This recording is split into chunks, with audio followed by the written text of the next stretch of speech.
Excellency Governor Ahmed Abdullahi, karibu sana the chair of Council of Governors, Kiongozi Murwa, karibu sana His Excellency.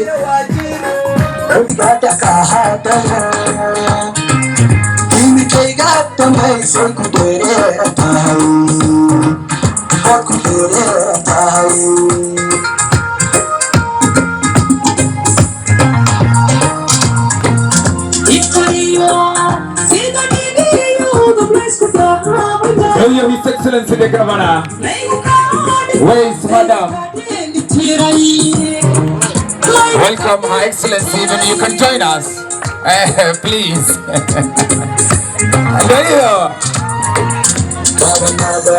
Hata Governor ako mbele, hii maneno anajua. Asante ya kufurahisha vijana waka. Asante sana. Asante sana DJ. Thank you very much. Thank you.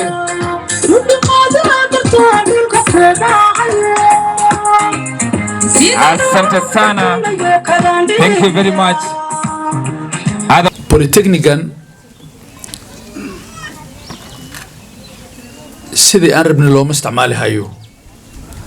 Waxaan rabnaa ardayda halkan wax ka baranaysa in la soo badiyo, in ay soo bataan oo wax bartaan oo gacmahooda ku shaqeystaan.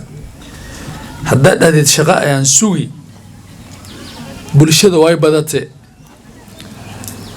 wayna sii badan haysaa. Alxamdulillah,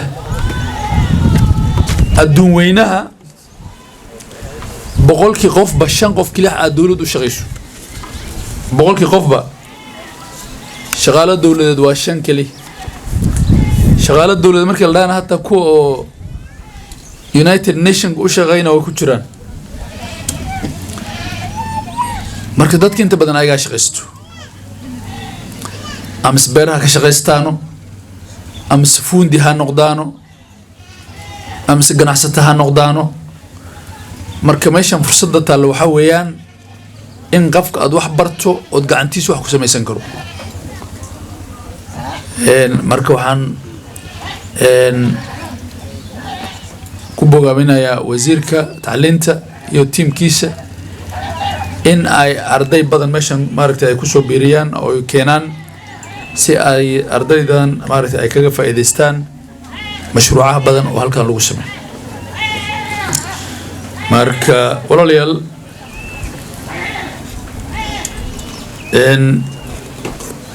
way nolosha way seedkanaysaa.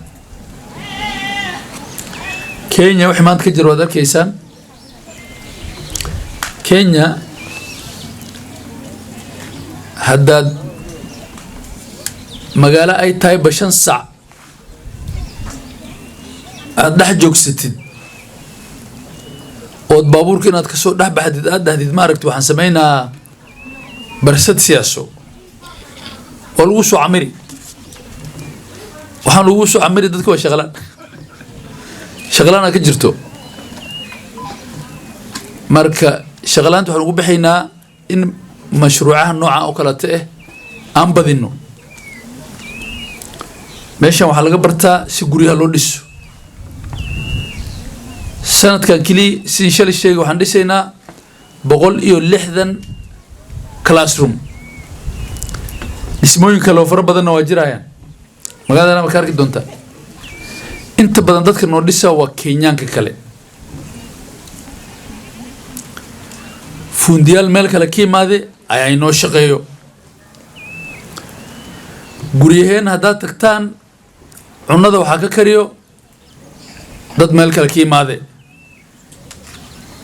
inta badan waxay ka soo gudbaan Ethiopia. magaalada waxaa jooga dad la yiraahdo Konso iyo Waleita. ma jirtaa mise ma jirta. marka waa shaqo waxay soo raadsadeen shaqo. marka cunto karisto waa shaqo. qoftan ka imaanaysa Ethiopia oo gurigaada wax ka dhex karini miyaad ileedihiin tu magaaladan joogto oo u baahan mishaarka in la siiyo wax karisa ma jirto miyaad ileedihiin waa maya maqaaxida markaan tagno dadka wax karina waa dadka meel kale ka yimaad kuushaada kuushuba waxa weeyaan waytaaskiya kuwa meel kale ka yimaad shaqalaan ayaa jirtana waa leen xali waxaa li tusaaye video laga soo duube magaalooyinka midkood tuulooyinka oday uu leeyahay magaaladii cali garooba meel laga dhaxmar leeyahay dawladdii aan soo dooranay cali garoobka ma jarayso adeer qof walba cali garoob gurigiisa saa ka jira soo saas ma haddii magaaladii dhalinyaro shaqalaanaa jirto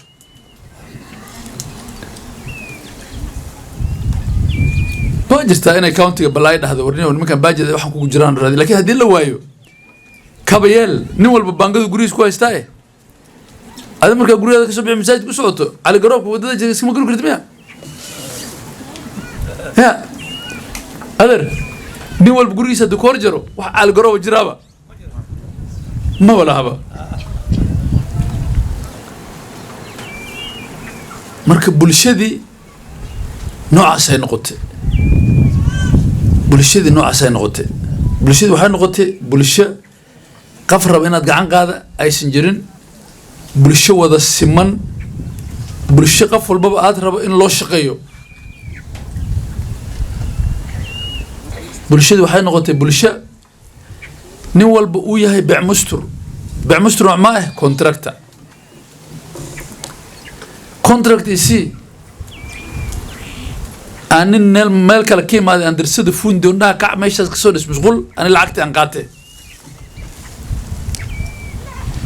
bulshada saa kuma dhismayso bulshada waxay ku dhismi haddii midkoo aad contractor soo helo asaga becmustur u yahay kan wax dhisaana aad bulshada ka imaaday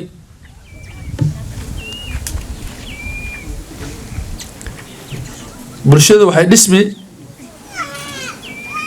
haddii gabadha guriga leh ay u baahato oyna awoodo qof guriga ku caawiyo tu kale oo daraf magaalada ka imaaday oo shaqada iyada u baahan ay gurigeeda ka shaqayso waxaan aaminsanahay haddii shaqooyinkan la yasaaya ama shaqo beer ha noqoto shaqo maqaayid ha noqoto shaqo guri ha noqoto shaqo fuundi ha noqoto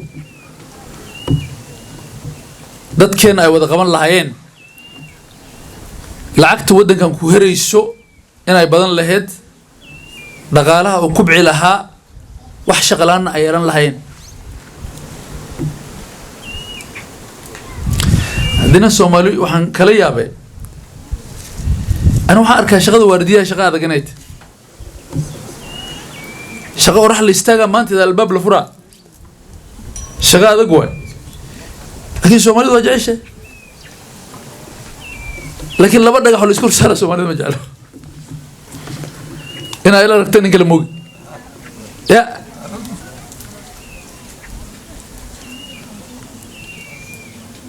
marka kulligan askar iyo waardiye ma noqon karno waa in fundiyaal la helo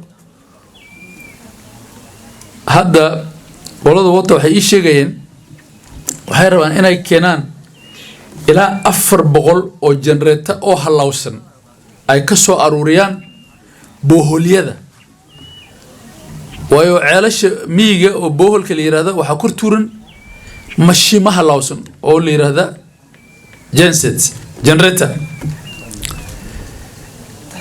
marka waxaan yiraahdaa la soo aruuriyo meelaha la isugu keena hal lagaajiyo sababtoo mashiintii wax yar ka laaba suuxid ma lagu leeyahay oonan dhamaanayna generator u baahanahay 4 mashiin meesha ay taala waxa la leeyahay dad aqoon hagaajiyo dad isku xiri kar mashiimii laga yaabo mashiintu waxay u halawsan tahay inay tahay 10,000 20,000 30,000 tan cusubna waxaa lagu leeyahay 2 milyan ku soo gad 2 milyan kalaas kale ay dhisi lahayd staal kale ay dhisi lahayd marka waxaan rabnaa dhalinyarta inay waxan bartaan inay gacantooda ku shaqaysan karaan